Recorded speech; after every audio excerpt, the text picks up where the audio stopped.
All right, welcome everybody. We're going to be talking today about, are you still running CX like it's 2015? Some of the big shifts we're seeing in the customer service space. To do that, we brought on Ted. Ted, how did you and I first?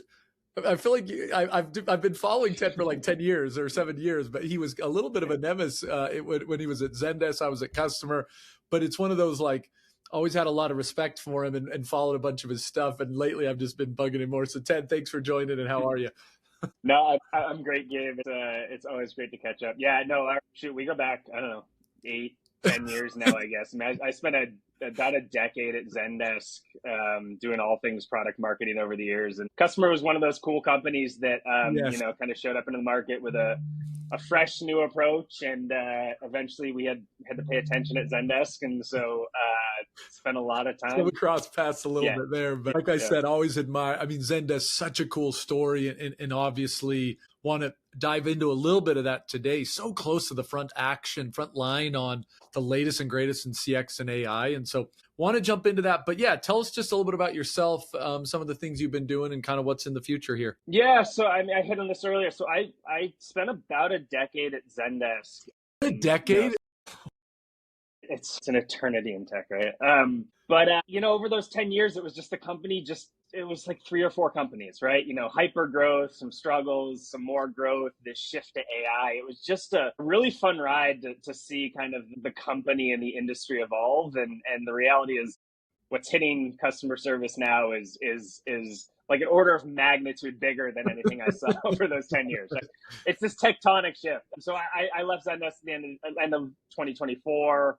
And I've really just been spending my time doing some advising and really kind of getting into the weeds of some of these new technologies and thinking a lot about kind of the implications of these technologies I for think marketing teams, for customer service, and all that. Yeah, I mean, this is the time, right? I mean, obviously, so much going on, and being able to see, obviously, what a big company like Zendesk is doing, and now seeing some of these smaller companies and how they're adjusting. I think the future looks bright. So, interested to dive in for a minute here, Ted.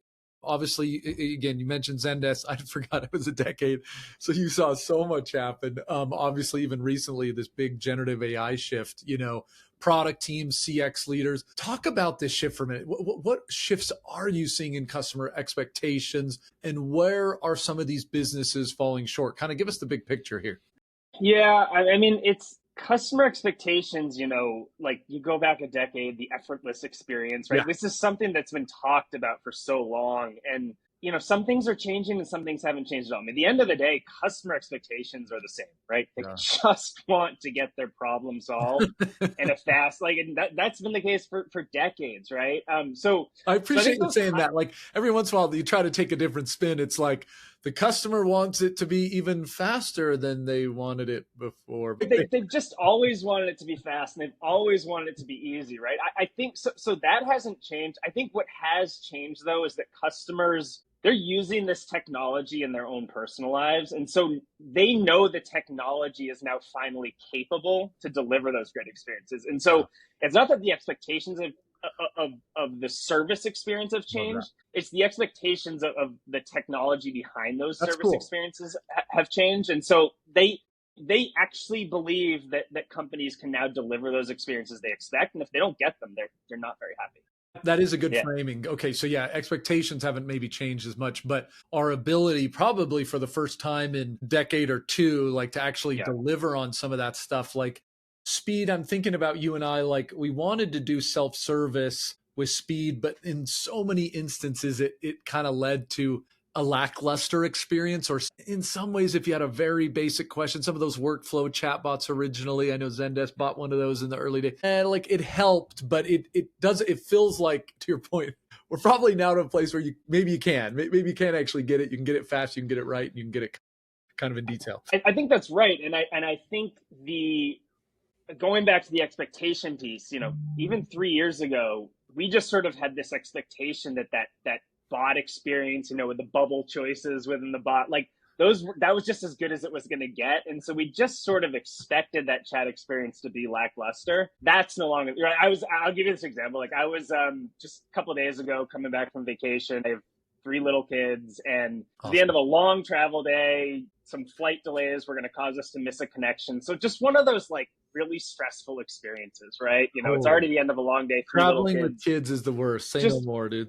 yeah, and I'm not going to name the airline, but I'm sitting there in their chat, you know, experience trying to message them, and I got those bubbles, and the bubbles had nothing to do with the issue I was trying to solve, and I couldn't get to an agent, and it was just one of those experiences where it was a stressful situation, and that's just no longer good enough, right?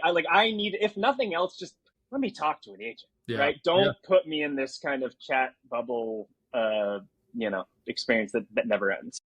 And that sounds like you just had and we're obviously moving, we're shifting, and I think that's where I want to go next is, as you start to see, I mean, obviously Zendesk, they have problems, everybody has problems, but they're an amazing company. They've done amazing things. You are at the forefront of starting to see the role AI is starting to play in the evolution of customer experience. Walk us through some of the things, you know, that you're seeing, that you're hearing, the experience. You were so close to the action. I'd be interested to see what's the latest and greatest there. Yeah, maybe this is a slightly different framing than what's normally out there, but this is at least how I think about it. So I'll give you a couple of data points. These are round numbers. The sources will, you know, the numbers will vary by source, but give or take, there's customer service is a $25 billion industry, right? So companies are spending approximately $25 billion a year to buy customer service software from Zendesk and Salesforce and Customer and the like, right?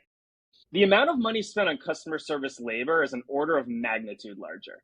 200, 300, 500 billion, right? Whatever, the numbers vary. But again, it's hundreds of billions of dollars spent on customer service labor. And so historically, companies, as they've built their CX experience, their CX teams, like they've built it around labor as the constraint, as the primary cost driver of the customer experience. So if you even think about like the customer service metrics, average handle time, right? These are things like wait times. These are tied directly to labor, right? Yeah, that's right. It has nothing to do with the customer themselves. And so for decades, businesses have actually optimized around driving the productivity of their service teams, right? What AI is doing is it's fundamentally transforming that, where we're now finally starting to measure against outcomes instead of productivity, right? And so this is not me saying all agents are going to go away, but this is me saying that the metrics and the way that businesses are starting to think about measuring their experience are different. And so like, I think that's got to be, I mean, I'm thinking Salesforce, iPhone, year 2000. Even call center stuff before that. I mean, call center tech is one of the oldest, it's probably one of the oldest SaaS techs in the world, but words like average handle time, I mean, we're talking coming up on, I don't know, 50, 75 years of these labor type metrics. That's fascinating. That's right. And now we move to this double click on outcome for the audience. I mean, I certainly resonate thinking about some of those labor type metrics, but when you say outcome type stuff, what does that mean? Well, I mean, if you think about the primary customer service metrics, historically, the top thing on the list was not solved my customer's problem, right? Solve this issue, right? You're looking at all these labor productivity metrics, not metrics that are centered on, did I solve my CSAT was probably the closest we got, right? You know, how satisfied is my customer? But it's not tied directly to an outcome. You know, if you look at, I think pricing models are a great example, right? Historically, even pricing models were tied directly to the size of the team, the customer service team, number of seats, how many customer service reps are on my team. You're seeing this shift to these outcome-based models, right? And I think this is going to be an evolution. I don't know exactly where this is going to land yet, but outcome-based pricing, resolution-based pricing, you know, Zendesk now is talking about the resolution platform, right? I mean, so these are big shifts. And the resolution platform, because of that concept of like, hey, we want to move from some of these like more leading indicator metrics to these more things like resolution. Zendesk is now selling outcomes, right? They're not selling seats, they're selling outcomes, right? Well, I mean, that's a big, I haven't actually, you wouldn't see on their pricing page. I mean, it still would be like a seats plus outcome based thing, or you think? No, there are models now, including with Zendesk, where it is purely outcomes. You're essentially buying a bucket of outcomes, and that's what you're getting charged for. again, and if you think about it, what I love about it is it aligns two sets of, it aligns the business's incentives with the Yeah, customers so well, right? for Like sure. the companies that are buying the software, their incentives are much more aligned with the customer service vendor, right? Because they're buying this outcome. They're actually buying the thing they're trying to accomplish. Yes. It also aligns with the end customer, because the businesses, the Zendesks, the Salesforces of the world, are now building software that's explicitly designed to actually do what that customer is trying to achieve, Mm-hmm. right? And so again, this is going to be an evolution, but like done right, it actually aligns the incentives in a way that the seat-based model didn't. Way better. Oh So no, look, yeah, yeah, that seat-based model, but it's had a good run. I mean, let's say yeah, Salesforce yeah, maybe yeah, invented it 2000, they were founded. So it's your company, 25, quarter of a decade, quarter of a, century. That's not bad, 25 years. yeah, I yeah, like that frame. Do you feel like, how do you pose this future of agents and AI working together? It's always a debate, we're never going to have yep, agents and stuff like that. What's your yeah, take on yeah. how we kind of roll out here? Because as we start to think about outcomes, we're obviously chipping at the labor costs, right? I mean, that's That's right. one of That's the right. things That's right. you're framing. Look, I think there's going to be a shift. But we're not going to a world where live human agents go away.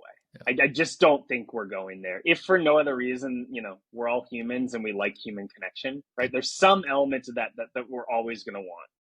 And there's going to be issues that are a level of complexity or difficulty or so valuable that businesses don't want to pass them off to an AI agent, Yeah. right? So I don't think that the human element is going away, but certainly a lot of that work is going to shift to AI agents. And I think there's this, the technology is there now for the AI agents to do a lot of this work. The difficult piece here is, how do you blend those two, Mm-hmm. right? How do you ensure that an AI agent can take on certain pieces of the work, can pass to a human seamlessly as needed with all of the Right. Right. context, right?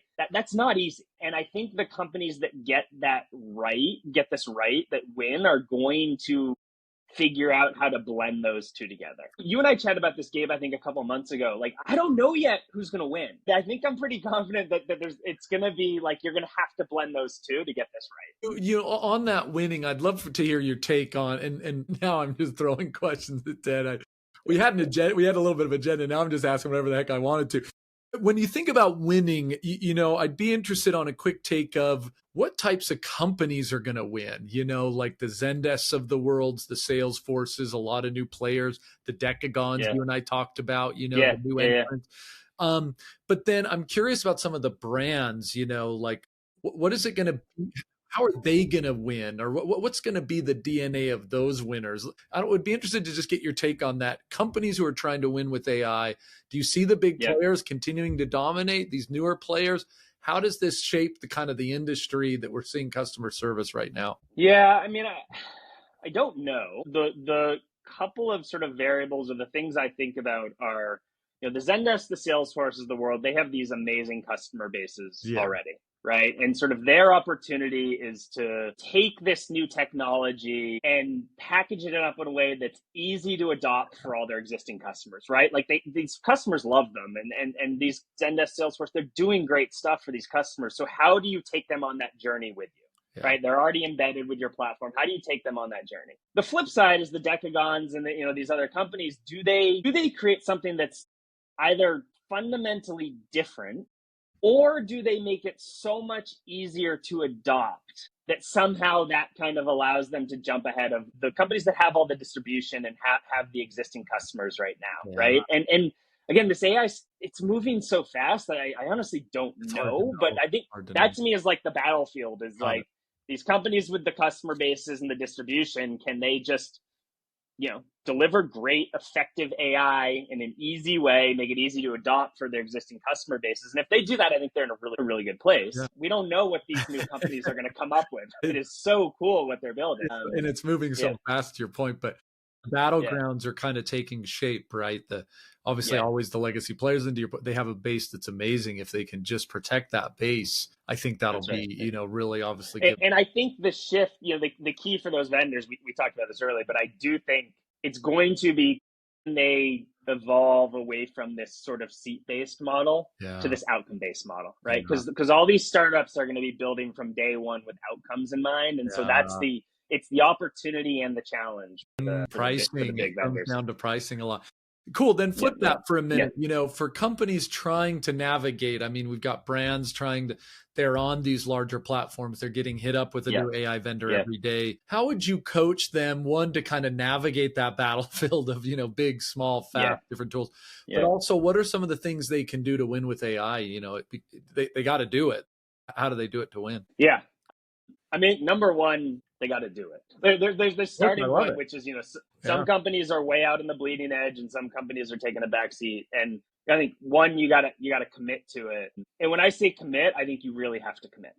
I think the challenge here Mm, is doing it halfway is just not a winning strategy, yeah. right? I'll go back to that airline example I mentioned. They're trying to do it, but they actually created a really crummy, right? Because they didn't go all the way, right? And so I guess what I would say, that the companies that I see doing this well are going all in, but they're doing it in pockets, right? So they're picking specific workflows or specific interaction points, and they're making that really good, and that experience that they're making that experience work really well. They're doing the integration work. We can talk more about integration, but they're picking specific workflows and just nailing it Yeah. and going all in and figuring that out, and then they're tacking on a new workflow and a new workflow. So they're not trying to just do it across their customer experience at once. They're picking pockets, and they're doing it well. And I think that's a really effective strategy. One, because again, it allows you to go all in without, breaking everything Mm, you've built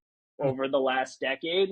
But two, it allows you to evolve, right? This technology is changing so fast that that's right. the last thing you want to do is go build all this new infrastructure, and then suddenly have the technology change on you again, and you got to start from scratch, right? So it allows you to be adaptive, responsive, and all those things. Look, I think I like the point, because so many people have dabbled, but sometimes when you dabble, you don't, you get half the effort, half the result type of thing. And Yeah, so it yeah, does feel like now we're starting to see more, even boards, kind of being like, hey, it's not just about playing with AI anymore. It is about seeing some results. For a while there, it was, yeah. are you guys, every board meeting, do something with AI? And I feel like people are starting to want to change the conversation to like, show me what it's doing now. It's results focused. Or are you seeing lower costs? Are you seeing efficiencies, rather than just check the box? We've got 5 tests running. Ha ha ha. So I do. No, I think that AI mandate piece is really important, right? Because I think most companies at this point have some type of AI mandate in place, Yeah. right? But what that means varies a ton. For some companies, that means that they started a Notion doc and everyone spent 30 minutes, brainstorming a couple of ideas, and it died there. Notion docs. Yeah, right, right. And that's just the reality. Everyone's figuring this out. And then the other end of the spectrum, there are companies who have said, hey, you need to automate away 30% of what you're doing. I want to see the list, and I want to see the plan, and every C level has the plan that they're operating against. And so I think that for customer service, it applies more broadly, but for customer service teams, picking those key workflows and Gotcha. really going after them is a way to, to A, get started, and B, show real value to your leadership and your board, Look, and I all that think that stuff. real So value yeah, is it's coming more into the limelight. So awesome. Well, yeah, Ted, it's fun to kind of, again, someone who's got the battle scars to show it. I think it'll be interesting to see how we continue on, but it's fun to kind of hear where you feel like we are and where we're going. So if someone wanted to get in touch with you, dive into this topic a little more, what's the best way to do that? yeah. I think LinkedIn's always a great way to catch up with me. I'm Ted Smith, but there's probably 5,000 of us. But look for Ted Smith, Zendesk. I'll show up I think eventually. we joked about that. You not only got the Yeah, Smith, but they gave you like the Ted. Although Ted's become a little more unique, I think, over the last few years, right? There's not as many Teds, but Ted Smith does seem like a little more. yeah. Anyway, Ted. But I hope it comes through. Like I love talking about this stuff. I'm spending a ton of time thinking about it. So please, I'd love to hear from folks and continue the conversation. Yeah, So it'd be fun to find other yeah, ways to work with you, Ted. So best luck in your yeah. endeavors. And for the audience, have a fantastic day.